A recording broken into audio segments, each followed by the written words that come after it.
Aujourd'hui, je vais te raconter l'histoire du chat botté. Il était une fois un vieux meunier qui, sentant sa fin approcher, convoqua ses 3 fils pour leur adresser ces dernières paroles. Toute ma vie, j'ai travaillé dur, mais hélas, je n'ai que bien peu à vous laisser. Un moulin, un âne et un chat. Le partage fut vite décidé. L'aîné hérita du moulin, le second reçut l'âne, et le plus jeune n'eut que le chat. Le cadet était bien malheureux d'un tel héritage. Mes frères pourront gagner leur vie avec leur part, mais moi, que puis-je espérer d'un simple chat? Mais ce chat-là était loin d'être ordinaire. Voyant la tristesse de son maître, il s'approcha et déclara « Ne soyez pas abattu, mon bon maître.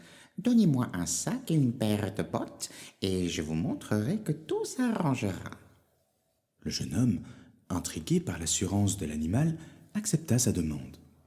Il connaissait déjà l'intelligence de son chat, qui savait capturer les souris de 1000 façons rusées. Le chat botté, désormais équipé, se mit en quête de prouver son utilité. Il se rendit dans la forêt et y prépara un piège à lapin. Il plaça quelques feuilles de laitue dans un sac qu'il laissa entr'ouvert, puis s'allongea à côté, feignant d'être mort. Attiré par la nourriture, un jeune lapin imprudent s'aventura à l'intérieur et le chat n'eut plus qu'à refermer le sac sur lui. Fier de sa prise, il courut jusqu'au château du roi et se présenta devant lui.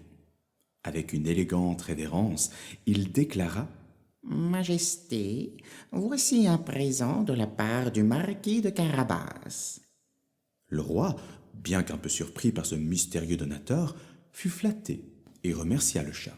« Dis au marquis de Carabas que j'accepte son cadeau avec joie. » Encouragé par ce succès, le chat botté continua sur sa lancée.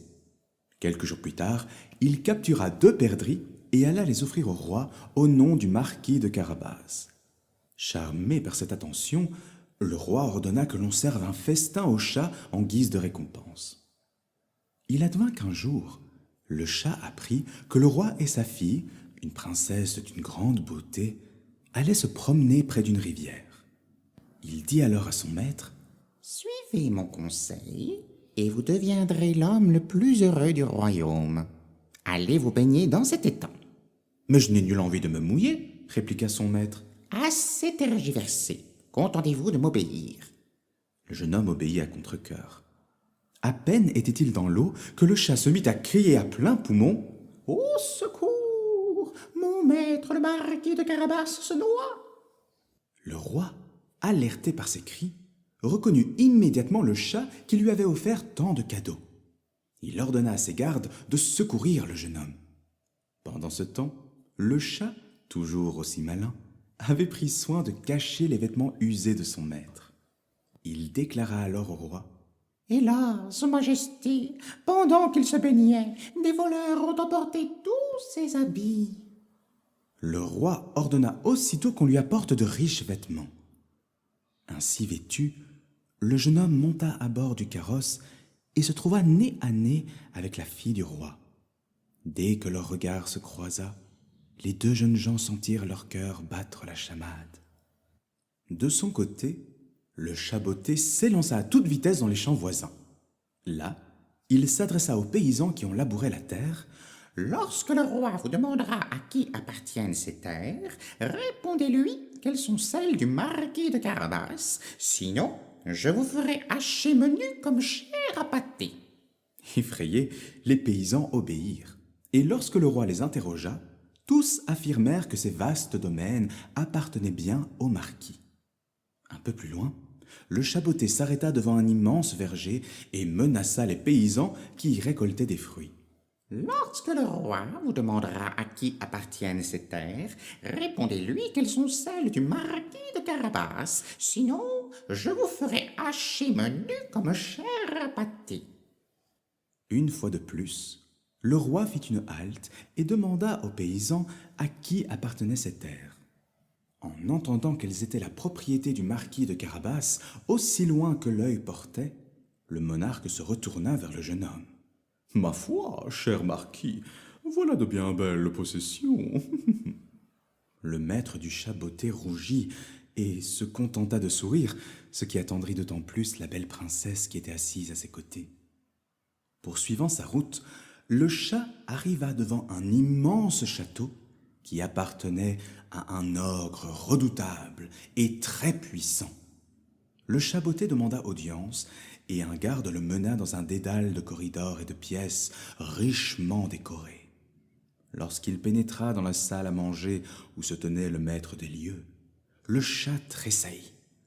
L'ogre possédait une bouche immense, garnie de dents acérées et un regard perçant et cruel. « Que me veux-tu, petit matou ?» lui demanda l'ogre. Avec une élégante révérence, le chat déclara « On raconte que vous avez le pouvoir de vous métamorphoser en toutes sortes d'animaux. » « C'est exact, » répondit l'ogre. « Veuillez me pardonner, mais je ne peux pas le croire. » minauda le chat d'un air faussement dubitatif. « Ah non? Eh bien, ouvre bien tes yeux, car je vais te le prouver, » lança l'ogre. En un instant, une immense silhouette se dressa devant le chat. L'ogre s'était changé en un lion rugissant. Saisi de frayeur, le chat escalada le toit pour se mettre à l'abri et attendit que l'ogre reprenne sa forme initiale. « Voilà qui est impressionnant, tout bonnement impressionnant, » s'exclama-t-il. « Mais on dit aussi que vous pouvez prendre l'apparence de minuscules créatures, comme un rongeur.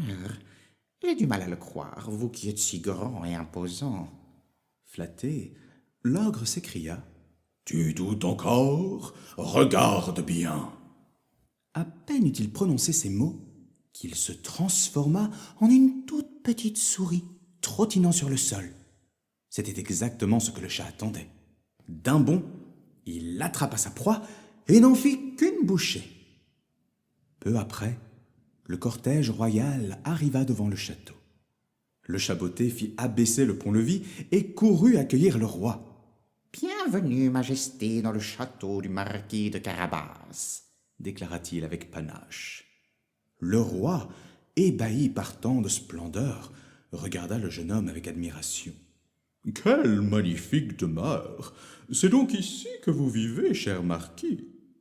Le pauvre jeune homme ne sut que répondre, et tous suivirent son chat, qui leur fit visiter les lieux comme s'il y avait toujours vécu. Le somptueux banquet que l'ogre avait fait préparer pour son dîner les attendait. Le repas fut délicieux, et la princesse ne quitta pas des yeux le jeune homme, qui semblait lui aussi très ému. Touché par l'humilité de son hôte, le roi se leva et déclara « Marquis de Carabas, je serai honoré de vous offrir la main de ma fille. » Et c'est ainsi que le fils d'un pauvre meunier épousa la fille d'un roi. Ensemble, ils régnèrent sur leur royaume avec bonté et sagesse et vécurent heureux pendant de nombreuses années. Quant au chat botté, devenu désormais grand seigneur, il ne chassa plus les souris que pour s'amuser.